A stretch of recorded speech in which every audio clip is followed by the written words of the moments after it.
Você sabe que no ano passado, um dos vídeos de mais sucesso aqui no canal foi o vídeo que eu levantei alguns temas que poderiam aparecer na redação como spoiler dado pelo Ministério da Educação. E ao longo do ano o pessoal tá me pedindo: professor, faz um videozinho comentando sobre possíveis spoilers que podem ter sido dados pelo MEC ao longo do ano, que seriam talvez um tema de redação do Enem.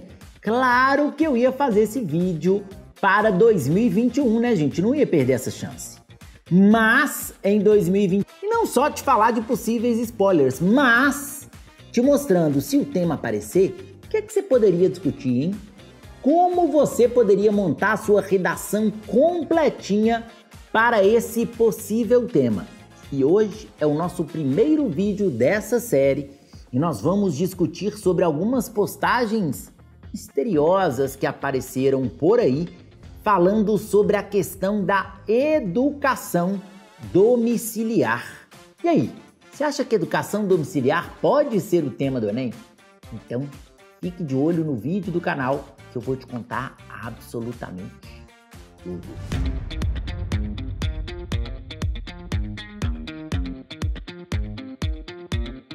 Aqui hoje, mais uma vez, no nosso canal Aprendi com Papai, e hoje, para que a gente possa discutir sobre um possível spoiler do MEC sobre educação domiciliar. É um spoiler bem quente. Eu não sei se você está atento à página do Ministério da Educação, mas o MEC, por exemplo, no mês de julho, fez 2 postagens discutindo sobre educação domiciliar. E eu, lógico, estava de olho, parei para ver ali o que estava sendo colocado. Inclusive, eu olhei e falei: nossa, que tema bacana, esse tema ele é quente mesmo. Só para você ter uma ideia, para você perceber o tanto que esse tema é quente para o Enem e também para outros vestibulares, eu quero te contar sobre um projeto de lei muito importante que trata sobre esse assunto e que tem tramitado. Tramita na Câmara dos Deputados o projeto de lei 3.179 de 2012, que possibilita que a educação básica, ou seja, ensino infantil, fundamental e médio, sejam oferecidos em casa, sob responsabilidade dos pais ou dos tutores legais. Você sabia disso? Pois é, de acordo com o projeto de lei, inclusive, o poder público ele deve fazer a supervisão e a avaliação periódica da aprendizagem, mas ele não especifica ainda em quais condições isso acontece sobre o projeto. Inclusive, é interessante que você saiba que até o momento, no Brasil, o ensino domiciliar ou homeschooling ainda não é permitido, mas nós temos um avanço em relação a essa discussão e é possível que tenhamos em breve uma aprovação nesse sentido. Pensando nessa discussão do ensino domiciliar, se caísse uma redação, nós precisaríamos de ter uma tese. Qual seria o ponto de vista mais interessante para você discutir sobre esse tema? Bom, em primeiro lugar, seria muito interessante nesse tema que, como tese, você deixe claro, sim, que é importante que o ensino domiciliar seja permitido, que ele seja garantido, porque ele pode ser benéfico para algumas pessoas. Mas é relevante também que você apresente que ainda há alguns desafios para a implantação desse tipo de ensino. Eu gosto muito de falar que para essa redação seria um texto que você poderia desenvolver, por exemplo, argumentação e contra-argumentação. Você poderia mostrar, por exemplo, o lado positivo, o lado bom do ensino domiciliar e depois você apresentaria o lado desafios para que ele seja de fato implantado no nosso país. Como um argumento para a questão benéfica, para o lado positivo, você pode comentar sobre a possibilidade de maior integração entre pais e filhos, maior integração entre a própria família, que é um aspecto que seria benéfico do ensino domiciliar, pensando principalmente se ele for oferecido pelos próprios pais. Nós teríamos isso como um aspecto positivo, visto que muitas vezes Ao ter essa oportunidade de estudar juntos, os pais e os filhos passariam mais tempo próximos ao longo do dia, o que é extremamente benéfico para a família, extremamente benéfico para as pessoas que têm essa possibilidade. Então, a gente não pode negar esse lado benéfico do ensino domiciliar. A gente não pode negar, por exemplo, que essa situação seria extremamente interessante. Então, você pode tratar essa questão como um aspecto positivo, pensando, lógico, se esse ensino domiciliar for oferecido pelos próprios pais. Nós teríamos uma maior integração, seria algo benéfico pensando do ponto de vista familiar. Mesmo com toda essa possibilidade de maior integração, nós temos alguns pontos negativos ou alguns pontos que devem ser observados com um pouco de cautela ao tratarmos do ensino domiciliar. Em primeiro lugar, podemos colocar a questão do risco da falta de contato com outras crianças, que seria um possível lado negativo da história. Lógico, nós não sabemos se no ensino domiciliar aquela criança não vai ter contato com outras pessoas da mesma faixa etária, mas há um risco maior de que isso ocorra. Muito do tempo que aquela criança gastaria na escola convivendo com colegas da mesma faixa etária, nós sabemos que vai ser aproveitado com o ensino oferecido dentro de casa. Então nós podemos ter um risco de redução dessa interação. Nós sabemos que com a redução dessa interação, podemos ter vários problemas psicológicos, podemos ter uma maior dificuldade até mesmo de desenvolvimento dessa criança, o que é um aspecto extremamente problemático. Outra questão relevante seria basicamente você comentar sobre a qualidade contestável do ensino oferecido. Pode trazer isso inclusive como um dos seus argumentos. Quando você tem um ensino oferecido dentro de casa, é muito possível que ele não seja dado para as crianças e adolescentes com a mesma qualidade que ele seria dado por uma instituição de ensino que é especializada em oferecer aquele tipo de serviço. Nós temos um risco. Não estamos falando, claro, e nem poderíamos dizer que o ensino oferecido dentro de casa vai ser necessariamente pior do que o ensino oferecido por uma instituição. Mas nós temos um risco considerável de que isso ocorra. E você pode trazer isso na sua argumentação como uma possibilidade negativa, como uma questão negativa ou de fato problemática. Além disso, você pode trazer também como um aspecto negativo a questão da desigualdade existente no Brasil. Nós não podemos, por exemplo, ter uma uniformização do ensino domiciliar. É importante que ele seja oferecido como uma alternativa para as exceções, para os casos que as famílias querem educar a criança ou adolescente dentro de casa. Como nós temos uma desigualdade social muito grande, temos ainda um número considerável de famílias que precisa ou que deseja trabalhar fora e que não tem como, por exemplo, manter uma criança em casa o tempo inteiro.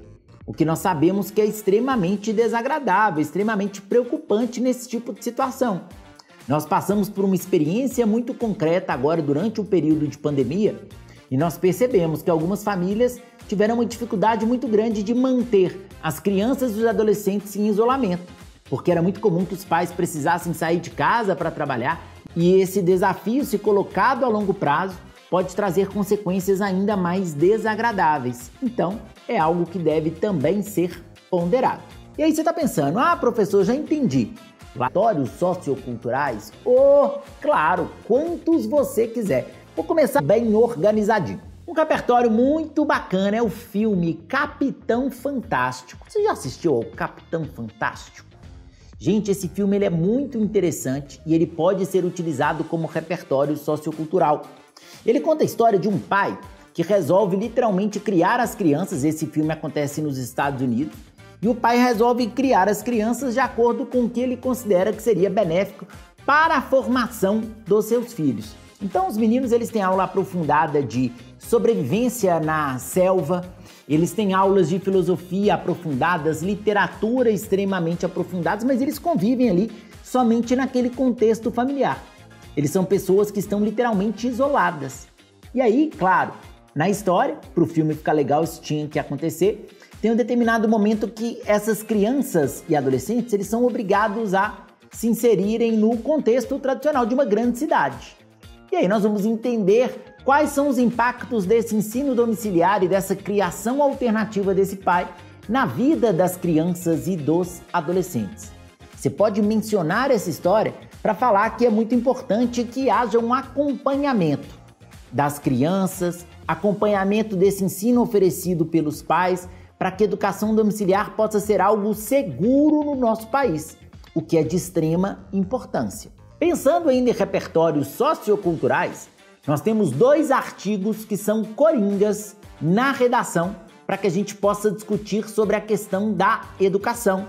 O artigo 6º, que apresenta a educação como um dos direitos sociais, e o artigo 205, que ao tratar sobre a educação, afirma que ela deve oferecer para as pessoas a cidadania, a plena formação do indivíduo e a formação para o mercado de trabalho. E aí você pode comentar, por exemplo, que no nosso país a educação domiciliar ela pode ser uma maneira de oferecer educação de uma maneira ainda mais abrangente, mas que se não acontecer um acompanhamento por parte das autoridades, nós podemos ter impactos relacionados à questão da cidadania, da plena formação, da preparação para o mercado de trabalho. E tudo isso deve ser devidamente observado, o que é de extrema relevância na nossa sociedade. Você pode comentar também sobre um outro filme muito bacana chamado Hoje Eu Quero Voltar Sozinho, que conta a história de um adolescente que estuda numa escola particular e que ele é homossexual e, ao mesmo tempo, ele é cego, ele tem deficiência visual. Essa história ela mostra muito dos desafios de um adolescente nas instituições de ensino, mas ela também mostra muito sobre a superação, sobre a importância da convivência com outros colegas, a importância da superação de problemas que podem aparecer nas instituições de ensino e a importância também desse relacionamento entre as pessoas para que os indivíduos possam descobrir o próprio amor, para que eles possam se desenvolver em relação ao contato social, que é um dos grandes gargalos para que a gente fale sobre um problema relacionado à educação domiciliar. Então, para mostrar essa importância da interação, você pode trazer esse filme muito bacana, Hoje Eu Quero Voltar Sozinho, o filme brasileiro. E aí você já sabe, se nós temos vários problemas, se nós temos vários desafios, nós precisamos das nossas maravilhosas propostas de intervenção. Vamos pensar nelas então. Como proposta de intervenção, uma primeira proposta que viria do próprio Ministério da Educação seria a necessidade de haver uma fiscalização e uma avaliação periódica das crianças e adolescentes que estão submetidos ao ensino domiciliar, à educação domiciliar. É necessário que, com uma possível aprovação desse modelo educacional, que saibamos como ela está acontecendo dentro de casa, se ela tem ocorrido de uma maneira positiva, benéfica, ou se ela não está funcionando, porque nos casos que ela não funcionar, ela tem que ser retirada daquele ambiente e partir para o modelo tradicional. Por exemplo, uma segunda proposta de intervenção interessantíssima, que viria também do Ministério da Educação, seria a obrigatoriedade de a família apresentar comprovantes de que aquela criança, aquele adolescente tem outras alternativas de socialização. Que aquela criança, aquele adolescente, ele faz outros cursos fora, ele tem uma escolinha de futebol, ele tem um curso de inglês, ele tem outras estratégias para ter a convivência com outras pessoas de idade semelhante, para que não haja um prejuízo relacionado à questão da socialização. E é necessário que o MEC cobre das famílias e coloque como obrigatório que essa socialização continue acontecendo, porque aí sim a educação domiciliar começa a ficar um pouco mais interessante. Por último, é importante também que o próprio Ministério da Educação crie propagandas que discutam diretamente sobre a educação domiciliar, para que os pais possam ponderar para que eles possam refletir, para que eles possam analisar se essa seria de fato a melhor escolha para a criança, para o adolescente que convive, que vive naquela família, para que não seja tomada uma decisão que seja considerada inadequada e para que isso não possa de fato afetar o futuro das crianças e dos adolescentes no nosso país. E aí, você acha que esse tema pode ser o tema do Enem 2021? Você tem alguma outra possibilidade? Você apostaria em algum outro tema? Algum spoiler interessante que você viu do Ministério da Educação? Então aproveita, manda para mim aí nos comentários para a gente continuar a nossa conversa. Se você gostou desse vídeo, não deixe de clicar no joinha, inscreva-se no canal e clique lá nos sininhos para as notificações também. Valeu, pessoal! Um grande abraço, até a próxima e tchau, tchau!